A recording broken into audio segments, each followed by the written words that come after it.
குமரி மாவட்டம் நித்திரவிளை அருகே செயல்பட்டு வரும் அரசு மதுபான கடையில் சில்லறை குறைவாக கொடுத்த ஊழியரிடம் மதுப்பிரியர் வாக்குவாதத்தில் ஈடுபட்ட வீடியோ சமூக வலைதளங்களில் பரவி வருகிறது. நித்திரவிளை பகுதியில் செயல்பட்டு வரும் இக்கடையில் மதுப்பிரியர் ஒருவர் 200 ரூபாய் கொடுத்து மதுபானம் ஒன்றை வாங்கியுள்ளார். 185 ரூபாய் மதிப்புள்ள இந்த மது பாட்டிலுக்கு 10 ரூபாயை மீதம் சில்லறையாக கடை ஊழியர் கொடுத்துள்ளார்.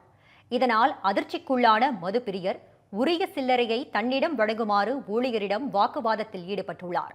அதற்கு பதிலளித்த டாஸ்மாக் ஊழியர், நீங்கள் 200 ரூபாய் தரவில்லை, 195 ரூபாய் தான் கொடுத்தீர்கள் என தெரிவித்துள்ளார்.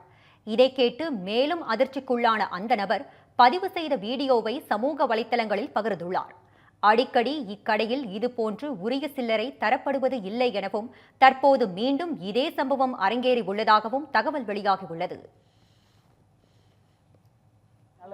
ஹலோ, இன்னும் 5 ரூபாங்க. ஹலோ, இன்னும்